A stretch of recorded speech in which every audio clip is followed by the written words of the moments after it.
Hi, I'm Tabitha Moldenhauer, broker with Benefit Consultants Midwest. If you haven't already, please take a second to click the subscribe button below.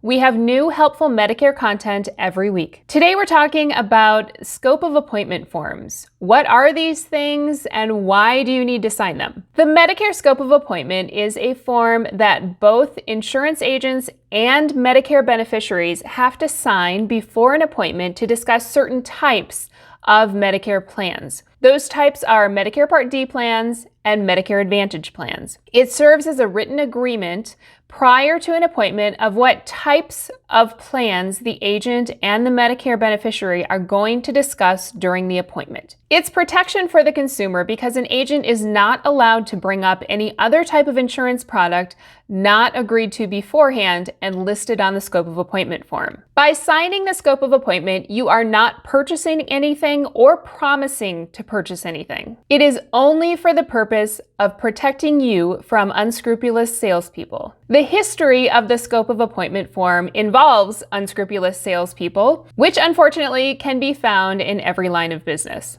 It all started back in 2006 when Medicare Advantage plans and Medicare Part D plans were introduced. This created a huge new market for insurance agents. The majority of those of us who were insurance agents back then did everything correctly and legally. However, there were some other agents who did not. Consumers complained that agents pressured them into enrolling in plans during sales appointments. Others said that they thought they were enrolling in a Medicare Part D prescription drug plan, but actually the agent had enrolled them into a Medicare Advantage plan instead. Some agents forged client signatures to enroll them into plans, and other agents also enrolled deceased people into plans. I really don't know how they thought they were going to get away with any of that, but that all led to congressional hearings. And after those hearings, the government came up with new regulations to protect consumers.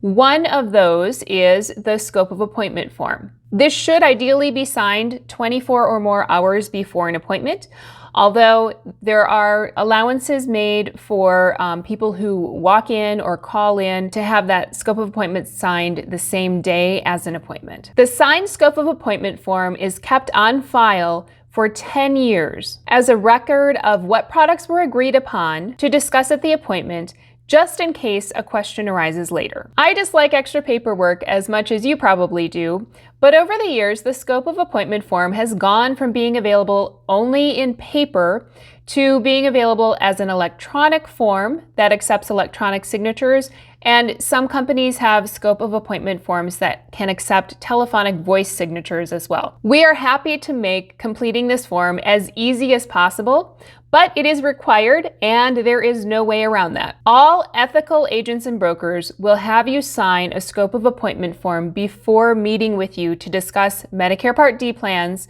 or Medicare Advantage plans. It's a big red flag if you find an insurance agent or broker who doesn't require a scope of appointment form before speaking with you about Medicare Part D or Medicare Advantage plans. That said, there are a few cases when a scope of appointment form is not required. If you are only going to talk about Medicare supplements or things like standalone dental, vision, and hearing plans, then a scope of appointment is not required. If you have a signed scope of appointment form and during the meeting you decide that you'd like to discuss a product not on the scope, the agent should stop the meeting and you both need to sign a new scope of appointment form that includes the extra product that you would like to discuss. Either you or the agent or both of you can check the boxes next to the products that you'd like to discuss. On standard scope of appointment forms, those products are Part D plans, Medicare Advantage plans, dental, vision, and hearing plans, hospital indemnity plans, and Medicare supplement plans. As mentioned earlier, not all of those plans require a signed scope of appointment form, but this way all the bases are covered, just in case a question arises later about the appointment. I hope that explanation of scope of appointment forms is helpful. If you have any questions about this or any other Medicare topic, please feel free to email, call 877-312-1414, or visit our website, bcmwi.com. Have a great day.